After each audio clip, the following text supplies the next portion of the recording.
everyone. Welcome to episode 2 of the show. Today, your hosts, me, Ethan, and Sachin, What's up? are joined by Om Patel. Hello, my name is Om. And today, the theme of our episode is the silver screen, if you will. Film, if you will.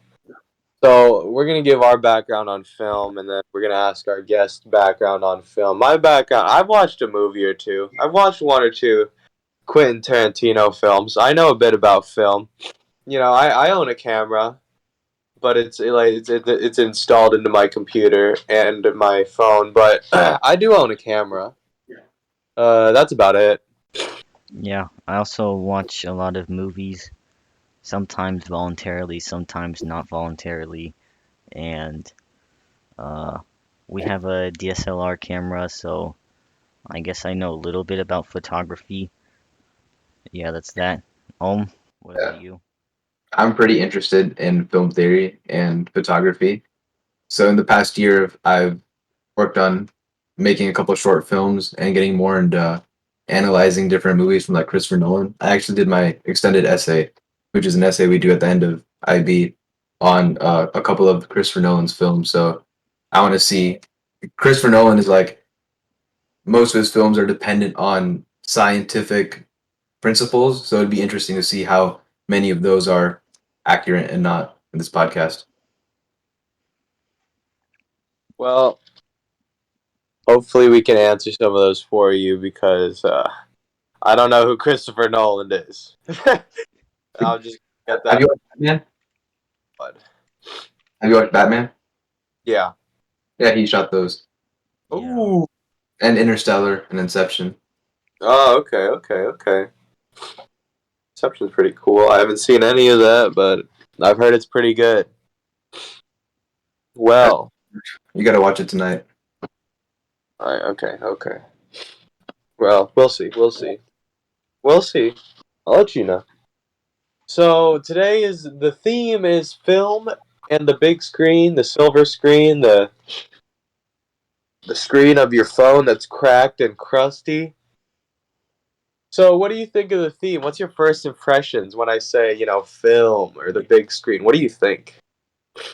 So, in relation to what? In relation to what? Or Like just in general, what do you think?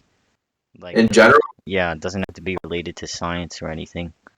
I think of a story. I just think the purpose of a movie theater, the big screen, is to have an isolated environment. You're completely immersed in what you're watching, and the environment allows for that. So when you want to convey something, a particular meaning, that's an environment which you can do that best in and showcase the work of an artist the best. So, why are you interested in the film? Why are you interested in film? What intrigues you? I'm interested in film because you can convey anything you want through that medium. And there's a lot of mediums which you can convey things through, like art, drawing, painting. But the one that I find enjoyment from is film and photography, videography using a camera. So you said that you shot some short films and helped work on those. So what would you say that experience has helped you with? The first short film that I ever filmed was one called Spiked, which both of you were in, and that experience really taught me how how to structure a story properly because prior to the film, I thought a story had to be very linear, but after actually shooting it, I learned about the nuances and how a plot has to be more dynamic and how you have to build characters through small details and how important details actually are in films. Hmm. I agree. You agree with that? How was your experience throughout Spike filming a short film? I didn't know how awful of an actor I was. Putting your head in the space where you can like be the person and say things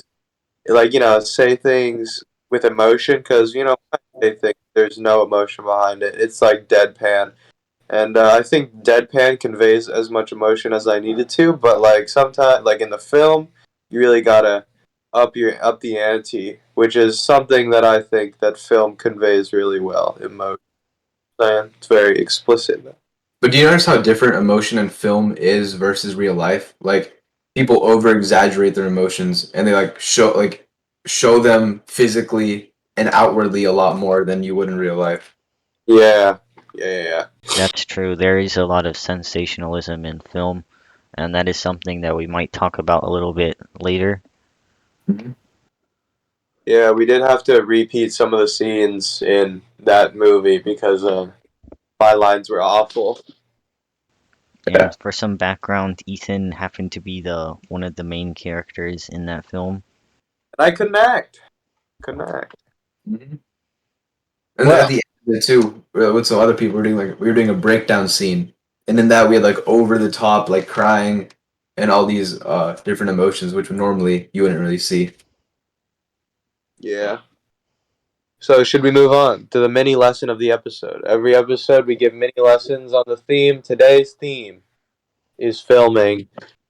First off, how do cameras work and video cameras work? Well, I'm a regale you with a little tale. I'm gonna introduce some of it, and our expert, our resident sleeper, Om Patel can fill in the gaps or change what I said completely because this is just from 30 minutes of googling.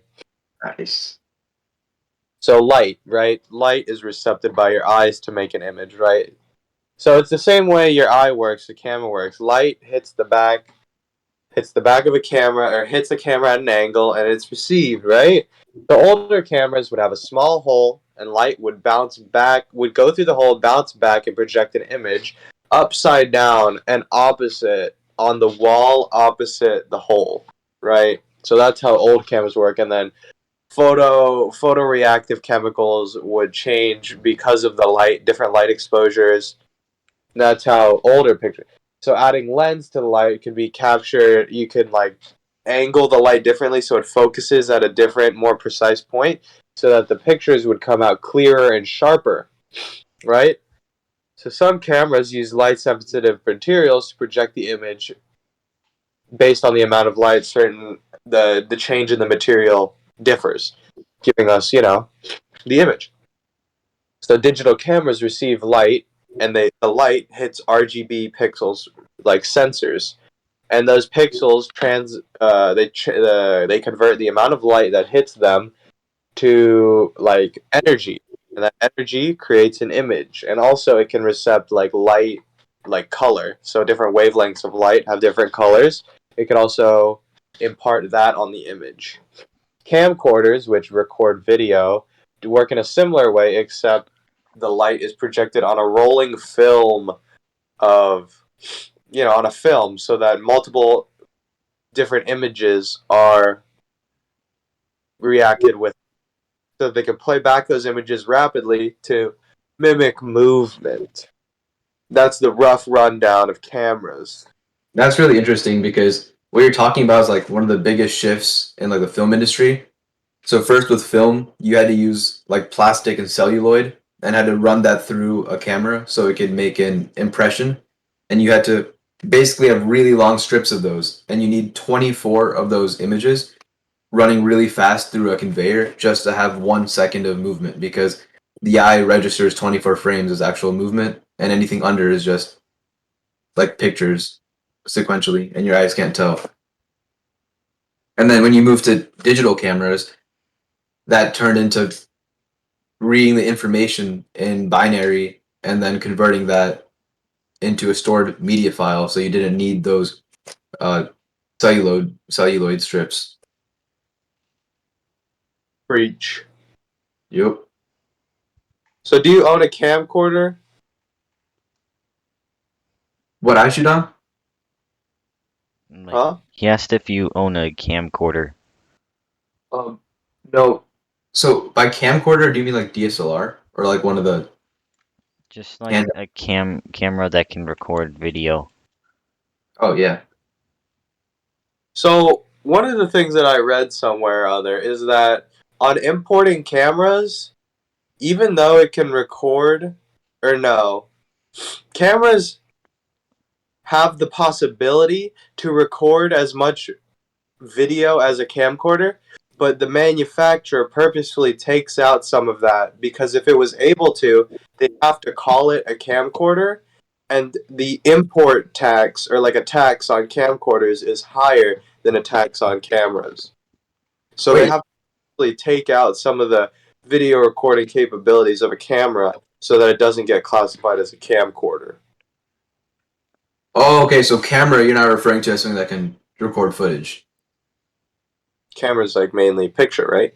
Picture, yeah, right. Yeah, mainly they like recently they've been grouping video and picture just as camera. Yeah. Like camera, they haven't the distinction kind of blurred together. But when did they are they continuously still doing that now? I don't know. I read this somewhere or other, and this might just be like a half thought. So, well, Sachin, while you do that, while you lead into your thing. I mean, it's definitely possible too because So, most of the you got. I was like most of the big companies, the reason they can have their different lines of cameras is they like intentionally take out some features by restricting them on other cameras so they can make like a division. Hmm. So one of this kind of sketchy looking website, they said that the limitation is on purpose. So, like in European laws, so 30 minutes of video is considered a camcorder, which is taxed under the VAT, whatever VAT means. And then, so basically, the camera manufacturers will limit the recording to 29 minutes and 59 seconds so that they aren't taxed higher. Working smart. Working smart, I'd say. It's not considered video if it's not 30. Yeah, it's not considered a camcorder. Oh, okay. That's interesting. So, do your cameras record more than 30 minutes? Now they don't put over 30 minutes on because it's an issue of overheating. Uh, Like on older cameras, if you go like now there's 4K, 60 frames per second, 120 frames per second. And with these resolutions, if you're going like 20, 25 minutes at that resolution, your camera can overheat and it's not good for it. So I think that's why they have restrictions on those now, not necessarily for the tax. All right. Well, I didn't know that part. So I'll talk some about CGI, I guess. So, what do you know about CGI? CGI, I know it looks pretty cool when they put it in movies, but I've messed around a little bit with doing some animation and renderings in like After Effects or like the DaVinci Resolve software, and I know it takes a lot of work. Like I just watched like the Spider-Man movie, and after it finished, when the rolling, when they were doing the final rolling, it was going on for like 10 minutes, and one of the first times I kind of just sat down and looked at all the names and like roles of the production assistants and production people, when the CGI or animation team came up, it was like 2-3 minutes. It was just constant like blocks of people's names. So like that just tells you how intensive it is and how much work it takes to actually like make these CGIs. Yeah. So yeah. So CGI stands for computer generated imagery, and it's just a really general term for images that are generated by computer. So any digital picture could technically be called CGI, and but it's more commonly used to describe like movie or media graphics in general. Wait, so you're saying like just a picture is a CGI? I mean, like by the definition of the acronym computer generated imagery, yes. But that wouldn't mean that uh like if you took a celluloid picture, like with the original cameras, that wouldn't be CGI. Um, Computer. no, I would guess no, it's not CGI. Yeah. Like CGI is specifically when the computer generates an image. So with the newer cameras, with just sensors and none of these like actual impressions, photos can be considered CGI. That's pretty cool. I didn't know that. Yeah. Well, I'm not sure how official that is, but by technically speaking, it is. Yeah. And so CGI usually comes in 2D or 3D animations, objects or renderings, like you said earlier. And what it is they use like composite imagery and video, and that tricks the eye into believing the illusion that's presented in the CGI. Like they create illusions of texture or and use light reflection off of imagery to create that illusion. That was a big problem actually. When I was trying to use a composite, something like a one layer on top of another layer, it didn't blend together very well because the lighting was separate in those two locations. So you have to like create an external lighting on everything to like match it. Yeah, It's like studying psychology and perception is important in this too. yeah. Though is like ruining some parts of acting though, because like there was this one actor who said who like didn't like how the Avengers movies. You look at the Avengers movies and you look at the behind the screens, and it's just a bunch of people in green suits in a green background moving and doing like nothing, like Mhm. hands around, throwing green objects around, and like to older actors who like train traditionally, it's like less acting and more just like moving so that your body can be like computer generated into a situation. So do you think it's cheapening like film or anything, or it's like enhancing it? I think it takes away from the art, or at least the art, like the value of the artist of the actor. Because I know actors like Leonardo DiCaprio, he doesn't really do like superhero movies, and he's considered one of the best actors. He he likes method acting, so he'll like get into his into in his like character and just live in that and just become very consumed with that. And so does Christian Bale, Batman. And these type of actors, they're distinctly different from like superheroes because superheroes and these Marvel movies, they kind of just do one thing, whatever they're told to do, and it's all pieced together.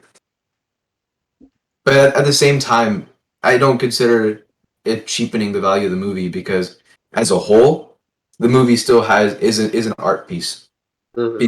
The editors and the CGI team and the script writers, everything that they're putting together, they're still creating art through what they're doing. It's just they're contributing to the actor's work. I don't think they're necessarily taking away from it or cheapening it. Oh, yeah, that's something that I definitely didn't think about earlier, but I agree that it sort of cheapens like the actors part of the movie, but the movie itself can be enhanced by the CGI.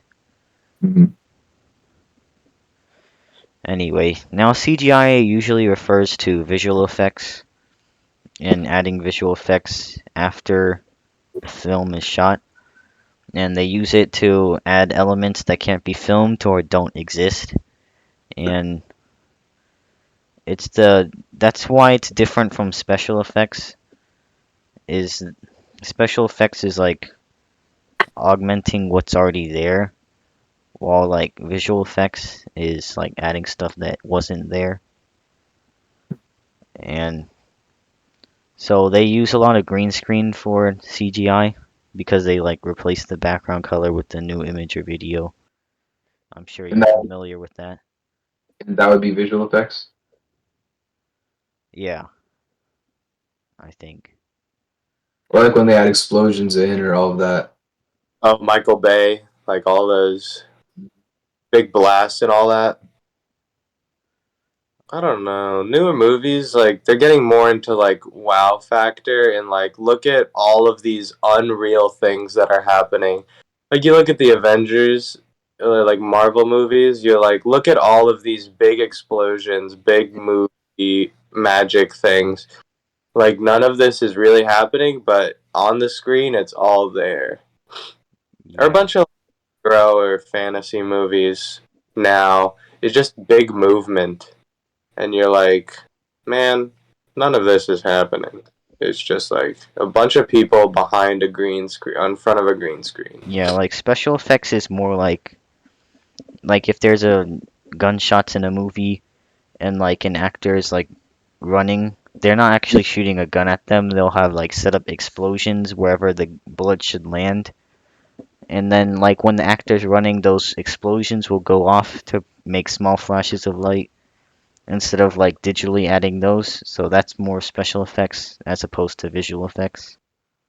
I feel like it's not necessarily, I'd say, like only blaming on the industry because the consumer kind of, that's what Yeah. they want. Like they're paying more money for those like high explosions, like super dense packed, like exciting movies. So that's why the film industry is kind of shifting toward that. And mainly just because like they can with new technology. Before, in the older movies, like late 1900s, they couldn't really do this type of stuff. So the question wasn't if they should or shouldn't, or if it's appealing or not to show like realism. It's just they couldn't do it. This kind of reminds me a little bit of the discussion over like vocal artists and like lip syncing and choreographing, like where there's some controversy over like people getting revealed for actually doing lip sync during concerts or other performances because they have to balance singing with choreographing and everything. And at that point, it's like the fans are asking too much, so something has to give. What do you think about it? If do you like think if they lip sync, it's a good thing or a bad thing? Um, I mean, I don't think it's good that they lip sync, but there's not really much you can do if they physically can't do all of those. Because I guess the choreographing is sort of physically demanding, right? That also influences your ability to breathe and sing and everything. And I mean, also, if you spent that much time making a track, making it so perfect, and adding everything you wanted in that track, because a song isn't at the end of the day just someone singing. It has a lot more components to it, and if you Yeah. want to best experience, And if then they do like some like voice editing on the track, you can't do that at a live performance too. there's this like live time auto tune that a lot of artists use, but sometimes it like kind of goes whack in the middle of a concert. And they get exposed. Yeah, they get exposed that way. I think it depends on the artist. Like if it's like a rap artist, like a lot of I feel like personally, I think a lot of rap artists, their concerts are more heavily into fan interaction, and if they're rapping the whole thing, or like in certain parts, they can't really interact with the fans. But some artists they'll do is like play the song and sing over the song, so there's two voices, or maybe like cut and paste certain parts. So like when they want to interact, the song will still be playing, but they won't sing it, and they'll tell the audience to sing. But like if you're an artist whose main appeal is their voice, so like Adele. Adele doesn't. I don't think Adele does the lip sync thing because her main appeal is her voice. So people will go to listen to her voice. Whereas if you're listening to like I don't know, like a rap artist, maybe like Travis Scott. I wouldn't really. If I was listening to Travis Scott concert, I wouldn't care if he was thinking. Because I Yeah. don't care how his voice sounds. It's just like the vibe of his concert and his fan interactions. So it just depends on who the artist is and like what their concert is targeted towards. Yeah, it's like how they market themselves. If they market like the thing that people should listen to them for as their voice, then they have to deliver with their voice. Yeah, if I was like if Adele was lip syncing at a concert and I was at the concert, I'd be pissed. Yeah, Dude, I came here to listen to you sing. I could do this at home. I could be in my car right now. I don't have to be trampled by a bunch of people at a Travis Scott concert. Anyways, we move on. What would you do if you were at this concert and a bunch of people started mosh pitting and then you were getting crushed? What would you do? I kind of actually don't know what happened there. So was it just a like overcrowding and then people got like stomped on? I think Basically, it's what happens is, or whatever the term is, people like start making waves and they start moving closer together because they want to be closer to the Mm. artist. And also, like, the bodies make waves. And if you're like caught in a wave, like everyone around you is making you move, and you're also part of the wave that's making someone else move. So you like no one person is in control of the wave. Everyone, because everyone is in the wave, the momentum keeps them there. So if you're on the floor, you're just screwed. And you're getting trampled, you just die. What happened is people were like too close to the stage, and all of them started moving, and then someone like fell down, or they just got like crushed and they got suffocated. If I was the artist in that scenario, I would completely stop the show because that's not I'm not responsible. sure if he noticed or not. That's the thing. He noticed like afterward. Maybe. I haven't researched that much about it. All But I I know is, don't think he noticed. dude, that apology video, so funny, dude. He put on the black and white filter because monochromatic is like sad, and he just like clowning him for that, like That sounds like something Travis would do. splicing his video with people in the toilet. Oh, Yeah. Maybe it was responsibility of like the venue planner, but or if like, they marked the overcrowding down properly. like I get that it was his responsibility to stop the show once it happened, but like, I don't think all the heat should be on Travis Scott. Yeah, because I don't think he's individually making the decision to choose that show and with like choose that venue with the amount of people that are coming. Like that's probably not in his domain. Also, it's like an open field, and like if you're going to a Travis Scott concert, knowing that there's going to be mosh pitting, I think you should know that there's a risk that you will be crushed. So people are like, I don't think all the blame lies on him. Anyway, science podcast. So Next segment is movie science and logic. We're gonna share some of our favorite times in movies where the logic didn't quite make sense, but in like a good way. Or it wasn't the best. Sachin, would you like to start us off? Alright, I got two examples to start us off. Jurassic Park actually doesn't have any Jurassic dinosaurs in it. Cenozoic. The Triassic. Oh really? I think they're all from the Triassic, right? Yeah, I think. Era. Eon. Period. Yeah, but I just find that crazy, Mm-hmm. especially given the name. And like Triassic doesn't sound bad either to name it. I don't know why they change it. I think Also, because it was after the book, right? there's a book. I think. There's also some psychologists, like, they review the movie and they're like, well, technically, Velociraptor shouldn't really look like that. It should look like a small bird. And you're like, oh, bet. And like, T-Rex should probably have more feathers on it. You know, there's this good. Yeah, Jurassic Park was a book originally.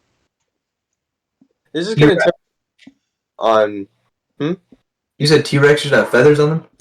Yeah, probably. So like if you look at like skeletons, like nowadays, like you look at a dog skeleton, right? Mhm. It has a lot of like fat and fur and skin. If you look at a dog skeleton, you probably won't think it's a dog. So if you look at a dinosaur skeleton, we're probably reconstructing them. We're reconstructing them right. It's just like the exterior probably doesn't look like how they're being depicted. Like giant lizard weird creatures, they probably have more like fat and fur, and like they probably look kind of cuter maybe. Like they definitely look different. They probably don't look like how we're depicting them. Probably have more feathers, you know. Probably have a lot more fat. That's weird to think of. Like Like a every picture of dinosaurs we've seen is just kind of what we Yeah. assume they look like. Everything we know about dinosaurs might not be true. Yeah, there are a lot of like SAT passages on people figuring out the color of dinosaurs. Like I think I took one and they were like trying to figure out what color a T-Rex was, and they were like, we don't know how to do it except for modeling. Like looking at current era birds and stuff like that, and they're like, well, if it's related, then and living in this environment, it probably was like this color. But like it's crazy. We'll never know. Probably we'll never know what a T-Rex looked like unless we can resurrect it from the dead. Which is like, if we can, should we? If you could resurrect a T-Rex, would you? Yes. Yeah, but Like also in I'm not trying to recreate Jurassic Park. Yeah. Let's not do that. But like in Jurassic Park, I don't think a T-Rex is gonna be stronger than man-made. Like humans could definitely. Yeah, 100%. like we could isolate them first of all, and then also have other measures to take them down if needed. It's not going to overpower us for sure. Yeah. Would you though? Is it ethical? I think so. Now, is it ethical to revive early humans? Oh, like I don't think so actually, because then if they mate, then we'd be like going backwards in evolution in the evolutionary stages. Yeah. Also, they might die from diseases, right? Yeah, they wouldn't have built Like up. they wouldn't have the antibody resistance that we have, so they probably breathe in the air, cough, and die. I mean, and they died for a reason. Like the reason they're dead is because they didn't have a trait to allow them to live. Yeah. Or like those memes where like time travelers go back in time, find a caveman, play like Astro World for them, give them a Mountain Dew and give them a Dorito, and then watch them have a seizure. I think something like that would happen definitely. Mhm. Sachin, you said you had another example. Yeah, The Matrix. Are you guys familiar with the premise of The Matrix? Yeah. Nope. So basically, all the people are in a simulation of like the 1990s, and it's Well, you actually like the. farther. You got to look.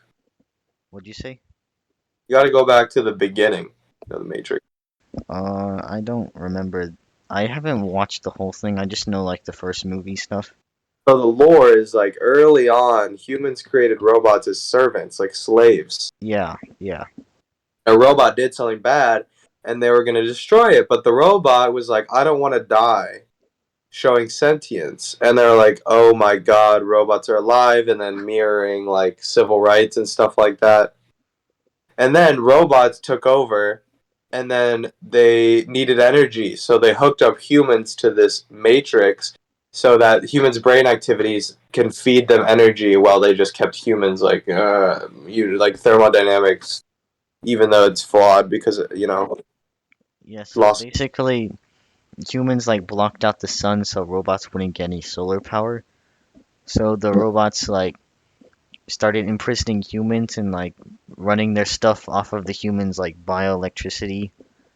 And the thing about that is that you have to put more energy in to get the same energy out from a human. Yeah, so are they So eating? it's just really inefficient. The humans aren't eating food. No, I think it's presumed that they use humans to absorb like the organic nutrients and then produce electricity, which If is really inefficient. you think about AI here, like these super smart beings, they should be able to find an energy source a little more reliable than just humans. Yeah. Brainwaves. Reminds me of Ready Player One. Where like all the people hook up into like the other world and they can live out their fantasies. Yeah. Would you do that? I think they did it to escape the reality more Yeah, than like one was like, I mean, that also goes sort of back to like the whole Naruto plot where he's trying to trap them in a dream world and they're like, no. what episode was that? No, like it's the whole overarching plot is he wants I, the guy wants to like trap them in a dream world. Naruto? Where yeah, who's the guy? like Madara and Obito. I haven't seen that part yet. Did not know that that was their goal. Would you do that though? To go in like an artificial world. Yeah. Artificial live there in But your body. Artificial world where you can do whatever you want. I mean, we already have stuff like that, kind of like Sims or just like people who create their own life online. No, Yeah, but But this but one this is like more real. Like it's feel like like directly into your mind. you're telling me like you would be able to, you couldn't tell at all a difference from that world to your world, yeah, like if I put you in the game, you'd feel it. but you wouldn't feel a difference from like staying in the game and out here. Yeah, it feel exactly like reality. Yeah, you like maybe in this Ready Player One world, you turn down the pain and turn up the pleasure if you want. But would you do that? Let your body decay as your mind runs free. I don't think so because if you're in that world, what any person would do is automatically turn the instant pleasure up because you have the ability to do that. And when you do that, I think all your ambitions and everything that you desire deeply goes away. Because as soon as you're able to like meet your short-term goals and just these temporary pleasures, everything else kind of doesn't matter anymore. And you just get in this cycle of wanting more pleasure and more dopamine and something brighter, faster, cooler. You don't have satisfaction in your life. Okay, what if you don't necessarily mess with like pleasure and stuff? You just get into a life that's easier than the one you live in reality. Well, is easy so good? Because if everything's laid out, I remember this like story from a while ago. So imagine you're able to enter your dream every single night and you're able to live out an entire life where you can do anything you wanted. And it's all planned out for you and you have no obstacles at all. And you do that 100, 200, 300, 400 times. At one point, the only thing you're going to wish is that everything's not mapped out for you. There actually are challenges because then you have the ability to make choices or do something different or actually like you make your own path in life throughout whatever it throws at you. Preach.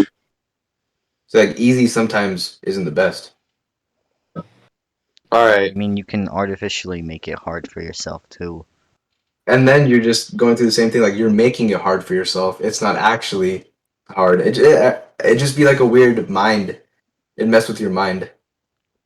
Mhm. We're gonna bring us back on track. Yeah. Alright, so So listen. in Shrek, Donkey breeds with a dragon and makes dragon donkey babies. However, what you have to realize is there's pre-zygotic barriers. So pre-zygotic means before fertilization has occurred. Pre-zygotic barriers are like mechanical and gametic, or like mechanical meaning like the structure of one genitalia doesn't fit the structure of the other. And gametic is like the gametes, so like a dragon egg doesn't meet and combine with a sperm of a donkey. And like there's also other barriers such as zonal, spatial, where like they just occupy different areas, behavioral like breeding behavior, Mm-hmm. and temporal, like they're awake at different times, they breed at different times. So I think isn't a donkey like one of the infertile crosses? Like it's infertile, or is that a mule? That's a mule. Like a donkey and a horse make a mule. Yeah. So donkey can make a donkey, but a donkey and a horse makes a mule, and a mule can't make any more offspring. Yeah, mule is a cross that can't do anything. I think Shrek's kind of fine because once there's talking donkeys, the rest really doesn't need to be that scientifically accurate. You know, the one problem I have with like animals talking in any sort of like film or like any movie is it's so weird to draw the line between like when like eating them or being their friend when they can talk to you and if they have a consciousness. Like in Pokemon, Yeah, do you eat the animals because they eat meat in the films, but all the animals are Pokemon, and like Ash can communicate with Pikachu. Those that and they have like they're conscious beings. So at what point, like ethically, do you draw the line? I think some They Pokemon are clearly like eat Pokemon. yeah, They some have Pokemon to. are like battling, and some are both. So like Magikarp, I think people eat Magikarps more than they use them. Like Miltank, I don't know. That's probably just like a milk cow that they don't really eat, but they just like milk it. But then like most of them I've seen used for like You'll not see them feasting on a Mewtwo, that's for sure. Yeah, that's more of like a battling type.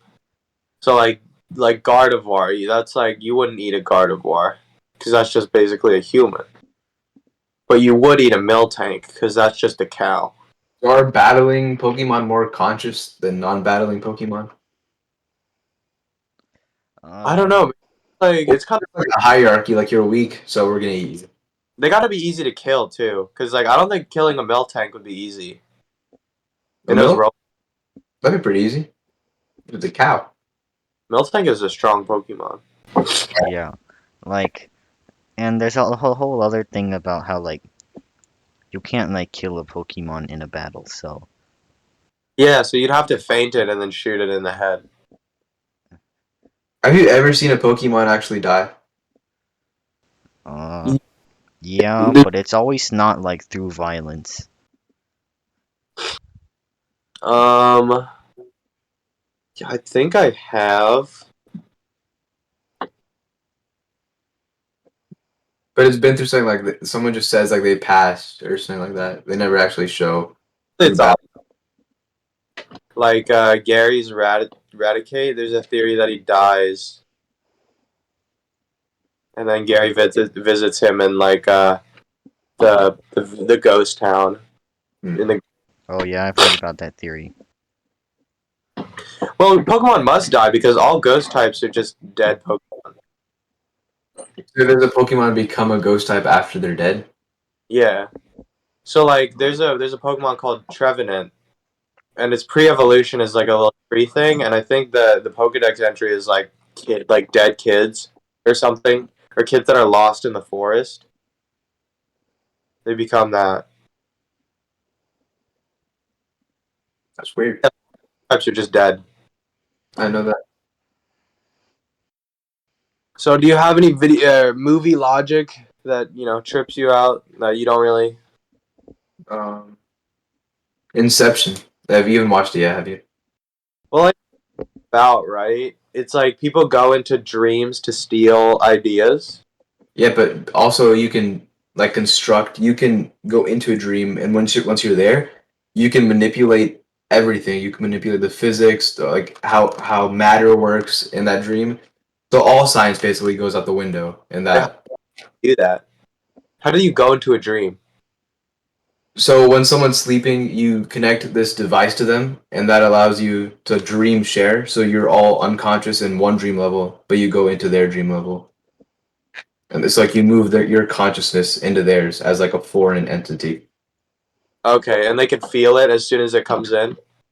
No, they can't, and that's the premise of it. So the person who they're trying to like plant memory into, they go into his dream, but he doesn't know because they construct they enter the dream without like alerting his defenses, and they try to go through his like psychological barriers into his deeper consciousness. Ah. Oh, so there's different levels of like the unconscious, the preconscious, or whatever. Yeah, and the director said he specifically didn't research any psychology before this film because he didn't want to be influenced by it and just portray the film how he thinks the brain works and psychology works. And Uh, that's different from like a lot of the filmmakers who really believe in having science that's extremely accurate. okay. Like Martian, that had science which was like super accurate. The like growing potatoes and how we use survival techniques And on that you can only grow the potatoes with your own feces. yeah. If you grow with someone else's feces, you go crazy. But if it's your own, it's fine. Was that they said that? I don't know. I think I saw a game theory on it or film theory on it. I mean, Like it kind of makes sense, I guess. Like the I don't think bacteria. that's canon, but sure. in the movie, but the guy said it. Yeah, Like Matthew. Matthew. Right. All right, we gotta go to the Mad Lad section. Today's Mad Lad, Thomas Edison. You know who he is? Maybe I've heard of him. Maybe. Well, he's a Would you cool like guy. to explain how he's related to the theme? Do you have any idea?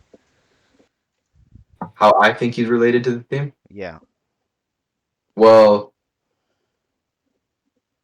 maybe I don't know actually. Well, he's an inventor guy, right? So he did light bulb, although some people contest that it wasn't his idea that did the light bulb. Well, he did a Menlo Park thing. It's basically a big laboratory for inventions. It was very elaborate. So what he did is he made a motion picture company and he made hundreds of films. He was one of the earliest filmmakers. Silent film Black Maria, 1893, very popular. He made the kinetoscope to view the film and a projector to make it bigger. So kinetoscope let you watch film, projector made the film like bigger so you could get on a screen. But he didn't link audio and video. So the kinetoscope only recorded like video. he couldn't record audio, so that's how he did silent film. So he played like music over it, so that you'd have something to nosh on while you're watching this. Like audio was only able to be connected like late 1950s, I think, which that's like what, like more than 50 years of just plain video films. Yeah, No, silent films was an entire era. And like, it's interesting But because he also developed the phonograph, which could record audio. He just wasn't able to connect it.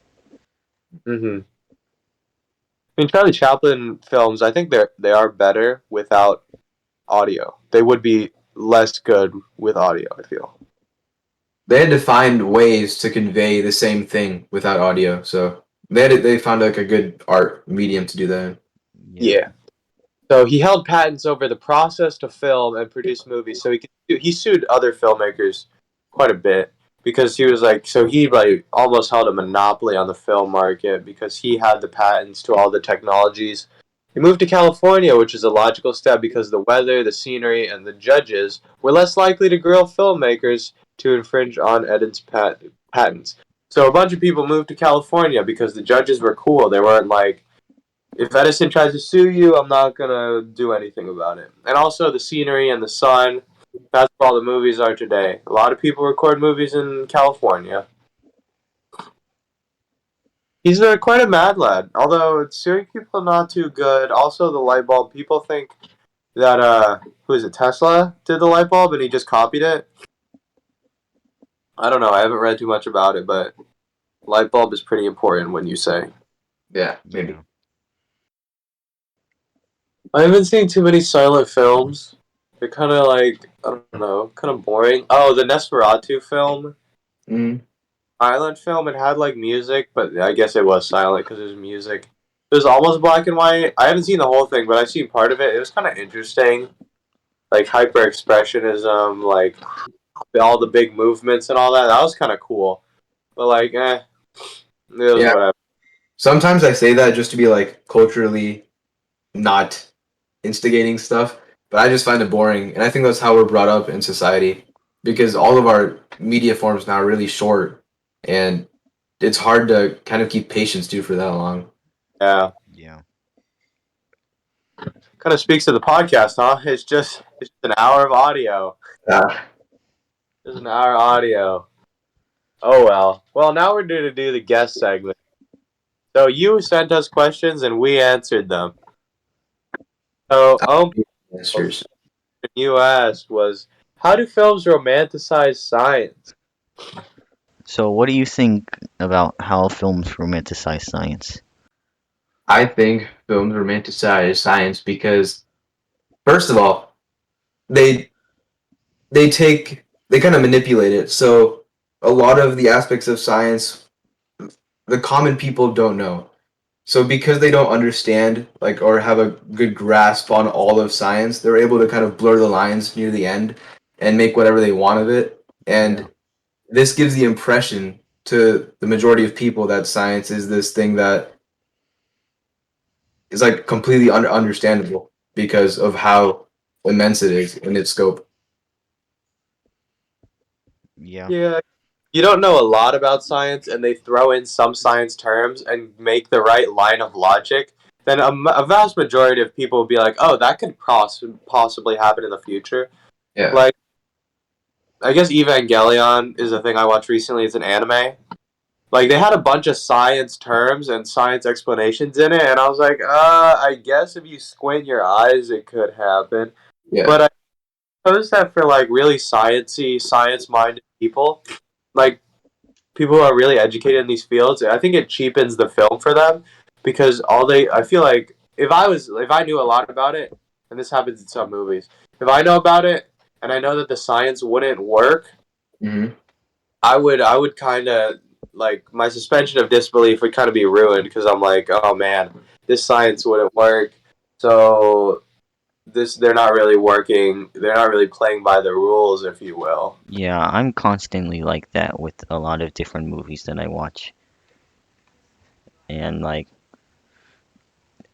some of the examples were like what they do with the whole Marvel movie stuff.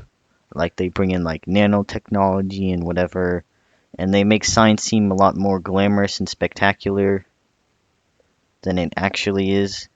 Like, for example, they have Tony Stark, who's like a genius, and he invents like single-handedly invents most of his technology and is way more advanced than the rest of the world Like just by himself.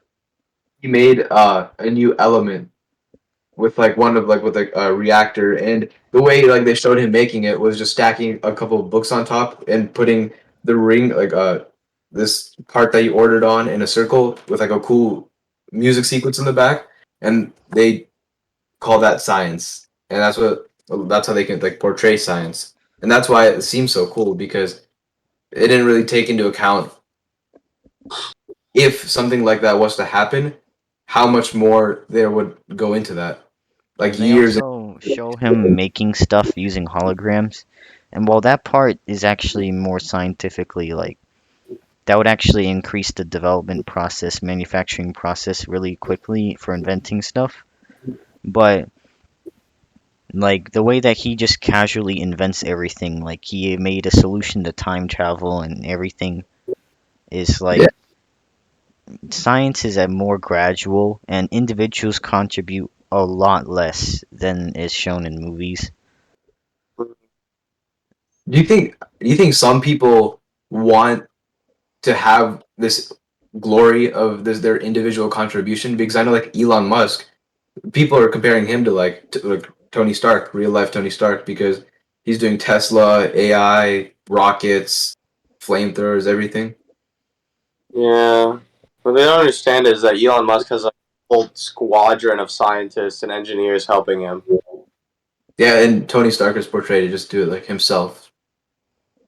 I mean, I guess it does lend itself to the genre of like a hero movie. So, like, if anyone else helped him, it wouldn't really be like he wouldn't really be the hero. Hmm. Yeah. And then also science is used to explain a lot of things that aren't like possible or plausible. Also, Like just constantly like mass is created out of nowhere. Like if there's like growth of something or regeneration in like a movie, like that doesn't actually happen. And then like Groot, how he like grows and stuff. yeah. Like where does the matter come from and how does he grow so fast? Those are like things that aren't like they don't make sense. I mean, not Could to we, diss Groot because he's a good character, but like it doesn't make any sense. I don't think the Marvel movies are going into this with the intent of being Yeah, they're realistic. definitely not because it's comic book science. God of Thunder. I don't know how you're gonna. like the Pym particles, they try to explain it with science, but it's just magic in the comics. Like they say the distance between atoms when in reality, like that one initially that doesn't make sense either because atoms are at a distance which is like held up because of the electrons, I think. But like it's just it's just explained in the comics because the Pym particle is like a magic item that helps transport particles between dimensions, either adding or taking away particles. And then So also one more thing is like they say that because he's smaller, he can hit with the force of a bullet or something. But then when he's larger, the opposite doesn't happen. He's still yeah, like a tank or something instead of like a balloon in terms of like density. all right, we gotta move. We gotta move. Yeah. How did cameras change the game? You say that one more Yeah. time? How did mirrorless cameras change the game? So a digital SLR, a DSLR camera uses a reflex mirror to bounce light from the lens onto the camera's sensors and viewfinder, right? Mirrorless cameras lack the reflex lens and cast light directly onto the sensors. So what this does, it makes the mirrorless cameras smaller and lighter, offers real-time information picture. It's more stable, it's quieter and faster, and they're more costly and less customizable than DSLRs. Is what I googled from the internet. I don't know what much of that means. If you would like to explain it, oh. Uh, by less customizable, I don't really know what that means, but yeah, I feel like they're. Wait. maybe can you customize lenses on mirrorless? Because mirrorless just Because if you change the lens, it's going to change how it focuses, right? So it's going to become blurry. Or So everything about the DSLR and mirrorless are the exact same, like in terms of lens, tripod, like all the accessories. The only difference is the camera body is changing, and it allows for, you know, when you take your phone out and record something at night and how grainy everything is, how it looks really noisy. uh-huh. That's because the sensor is really small on the phone, but when in a like mirrorless camera, you increase that sensor size, and the bigger sensor size you have, and the more like bits of information you can take out from it, like 10-bit, 12-bit video, you can get more detail and you can avoid some of that grain at night. And DSLRs you can't really do that with because you're kind of limited by 2 meters, and then whatever you're getting from that, you don't have any room to kind of improve or advance from there. So from this stage, we can kind of go through a different progression, actually advance a lot faster.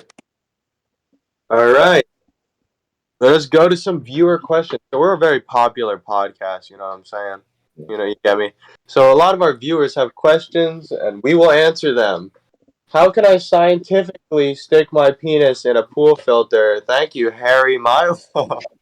Adam Savage is a great scientist. He's on Mythbusters. He once said, "Remember, kids, the only difference between screwing around and science is writing it down." So, scientifically stick your penis in a pool filter, you just got to write it down. You got to measure something. You got to have a dependent and a dependent variable. I guess your independent variable would be like how much you put in, and your dependent variable would be, I don't know, like how much infection you pull out. That's cool. Are you made of copper and tellurium? Because you are CuTe. A promise is a promise. Calcium, phosphorus. That is nice wordplay. Mm-hmm. How does Bluetooth work? How did we make it? Big dog. So, do you know how Bluetooth works? You know what Bluetooth is? Honestly, I have no idea. I just know we came on Earth with a bunch of rocks, and now we have Bluetooth. Yeah, well, basically, Bluetooth is the transmission of information through low power radio waves. That means long wavelengths. Mhm. These waves are set aside by the government for certain use. So basically, there's a bunch of wavelengths out there. The government, like radio towers, use different wavelengths. Like different industries use different lengths of the waves that they travel across. So Bluetooth sets aside some of those waves so that there's less interference, so that you can connect, right? Two devices link and their communication, and there's communication if the device wants to be accepted. So your device rides the waves, goes to the other device. If the other device wants you, they'll accept it, and you can pair. Certain items, such as peripherals, such as watches, operate because a zone, piconet, around a device in which accessories automatically connect and operate by joining the same radio frequency. So you know, like your Apple Watch, your AirPods, those are accessories. So if they're close enough to your phone, they're in that zone where they automatically join the radio waves that your phone's working on to make the connection seamless, which is what people like. It's more So, common on cars, definitely the auto connect. Like Has- car. Yeah. So like it automatically connects instead of you having to pair it. Okay, and then there's a new thing, not a new thing, there's a thing called adaptive frequency hopping, which is basically if like one frequency isn't giving the best connection, all of the devices on that frequency will together they will jump to another frequency so that they can stay paired but get on a better wavelength, if you will. That's cool. All right, Sachin, take it away with the next All one. right, next question by Mark Twain, who is still dead. All right, it's what is dark matter and antimatter? So, Neil deGrasse Tyson once said that you could call dark matter Fred, or you could call it dark gravity, because it's neither dark nor matter, so the name doesn't actually mean anything. And there are two entities in the cosmos that both have the word dark in their name, which is dark matter and dark energy. And we those names imply that we know that one is matter and one is energy, but we don't actually know that. We all we know is that they're there. And the reason we know they're there is because with all of the matter that's in the universe, only 80 like no, only 15% of gravity is accounted for. So we call something dark matter and attribute the rest of gravity to it without knowing what it actually is. And as for antimatter, that's just the counterpart to matter. And what happens is that each particle, like an atom or a subparticle like a proton, electron, or stuff, they are made of quarks, and they have their own counterparts that are compose antimatter, like antiprotons or other antiparticles. And so what happens when a particle and an antiparticle collide is that they are annihilated. They both get annihilated. And the reason we were able to come up with antimatter is that there was an equation um, that was like E squared equals P squared plus MC squared, or M squared C squared. No, M squared C to the fourth, I think. And basically, so mass could either be positive or negative in the solution. So they interpreted the negative mass as antimatter. Um, so basically, there is a corresponding particle to each particle. Very cool. Next question by your mother. How to identify a virgin by walking? Not possible. It is not possible. Depending though, because it does depend.